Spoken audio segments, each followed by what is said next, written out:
I hate this channel. 안녕하세요. 오늘은요, 많은 엄마들이 궁금해하시는 분유에 대해서 한번 말씀드릴게요. 분유를 총 정리해 보면서 어떤 분유가 있고 또 우리 아이가 어떨 때 이런 분유를 먹을 수 있는가에 대해서 한번 말씀을 드리겠습니다. 우선 일반 조제 분유는요, 젖소의 우유를 아기가 쉽게 소화할 수 있도록 가공하고 철분, 칼슘 등 부족한 영양소를 첨가하여 모유에 가깝게 만든 제품이에요. 제품마다 성분의 차이가 조금씩 있기는 하지만 아기가 성장하는 데 필요한 기본 성분은 거의 비슷합니다. 우선 설사분유에 대해서 말씀드릴게요. 설사분유의 종류는 앱솔루트 아기 설사, 노발락 AD, 임페리얼 드림 엑소 닥터, 트루맘 메디 설사, 여러 가지 것들이 있는데요.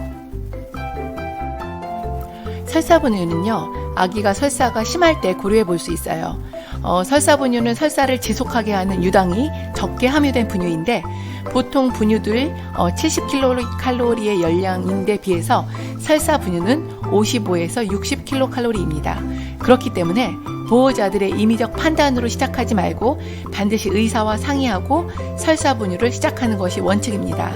그래서 설사분유를 먹게 되었을 경우에는 설사가 멈췄다고 바로 일반 분유로 돌아가시면 설사가 다시 심해질 수가 있기 때문에 설사분유를 테이퍼링 할 때 보통 4대1, 3대2, 2대3, 1대4 이런 비율로 일반 분유와 비율을 늘려가면서 바꿔야 합니다. 그리고 마지막으로 100% 일반 분유까지 천천히 바꿔 주어야 합니다. 다음은 알레르기 분유에 대해서 말씀드릴게요. 알레르기 분유는 부분 가수 분해 분유와 완전 가수 분해 분유 이 두 가지 종류로 나누어지는데요. 첫 번째로 부분 가수 분해 분유에 앱솔루트 센서티브, 노발락 AC, IM 마더 컴포트 케어 등이 있습니다. 부분 가수 분유는요, 우유 단백 중 카제인의 알레르기성을 가수 분해를 통해서 낮춰놓은 분유이고요. 예전에는 부분 가수 분유를 출생 시부터 먹이면 알레르기가 나타날 가능성이 낮아진다는 설이 있었으나 연구 결과 효과가 없는 것으로 밝혀졌고요. 현재는 일반 분유를 잘 소화시키지 못하고 자주 토하고 배에 가스가 차는 아이들에게 소화가 좀 더 잘 된다고 홍보되고 있습니다. 그런데 흥미로운 사실은요, 이것이 장 알레르기가 있는 아이에게 효과가 있는 것은 확실히 있는 것 같고요. 제가 외래에서 특히 아토피 아이들 보통 6개월까지 모유 먹고 그 후에 6개월에서 12개월까지는 알러젠이 배제된 그런 분유나 아니면 엄마가 음식을 굉장히 가릴 것을 우리가 권유드리잖아요. 그랬을 때 이런 부분 가수 분유를 먹었을 때 아토피가 굉장히 좋아지는 것을 많이 경험하게 해요. 그래서 확실히 이 부분 가수 분유든 완전 가수 분유든 알레르기 분유가 장 알레르기나 아토피성 그런 피부 질환 아이들에게 확실히 효과 있는 것을 저는 20년 동안 진료하면서 많이 경험했답니다. 그래서 아토피가 심한 아이들 경우에는 굳이 일반 분유보다는 이런 부분 가수 분해 분유를 추천드리고 있습니다. 그리고 두 번째 완전 가수 분해 분유는요, 국내에 나와 있는 것 중에 앱솔루트 HA, 엔파밀 뉴트라이젠, 그다음에 앞타밀 펩티, 시밀락 엘리멘툼이 있습니다. 완전 가수 분유는 유단백을 완전히 가수 분해해서 3000달톤보다 작은 크기의 펩타이드만으로 구성된 분유입니다.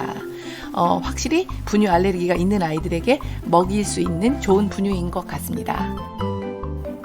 아미노산 분유, 예로는 네오게이트 LCP 분유가 있습니다. 아미노산 분유는 단백질의 구성 인자인 펩타이드로 분해한 완전 가수 분유보다 한 단계 더 분해해서 펩타이드의 구성 인자인 아미노산으로 분해한 분유입니다. 유당 및 대두 성분이 전혀 없어서 알레르기 반응이 제일 없는 분유로 완전 가수 분해 분유를 먹고도 알레르기 반응을 보이는 아기들에게 추천할 수 있는 분유입니다. 다음 대두 단백 분유, 앱솔루트 소이, 트루맘 메디 소이. 특히 6개월 미만의 아기에게는 식물성 여성 호르몬의 영향이 나타날 수 있어 추천하진 않는데요. 대두 단백 분유는 유당불내성이나 갈락토즈 혈증 같은 특수 질환에서 사용하는 분유입니다. 알레르기를 피하기 위해서 대두 단백 분유를 먹이는 것은 효과가 없는 것으로 알려져 있습니다. 다음은 사냥분유.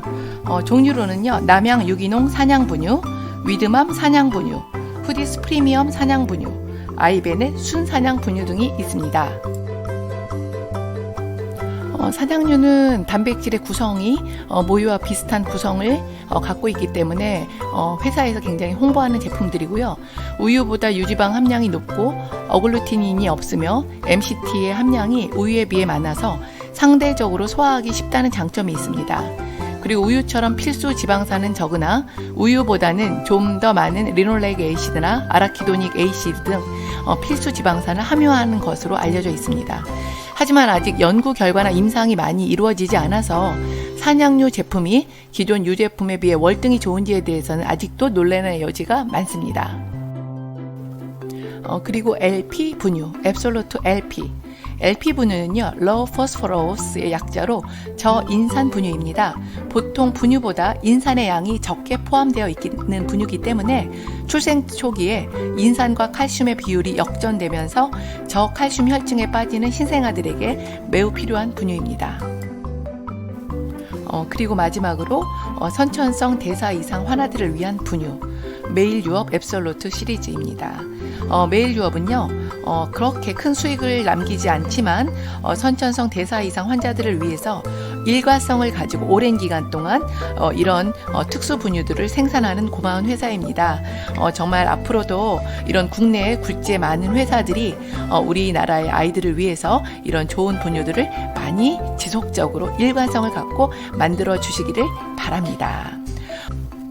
네, 지금까지 특수 분유들에 대해서 한번 총 정리를 해보았는데요. 우리 어머니들한테 부탁드리고 싶은 것은요, 분유를 바꾸실 때 임의로 자기 주관하에 막 바꾸시면은 아이들이 장이 굉장히 교란이 일어날 수 있습니다. 한 달 안에 대여섯 가지의 분유를 마구 바꾸시는 분들이 있는데 이런 것은 절대 추천드리지 않고요. 바꿔야 될 상황이 있다면 꼭 소아청소년과 전문의와 상의하에 안전하게 바꾸시는 걸 권해드리고요. 그리고 비싸다고 좋은 분유는 절대 아닙니다. 우리 아이에게 꼭 필요하고 맞는 분유를 선택하는 지혜로운 어머니들 되시기를 기원합니다.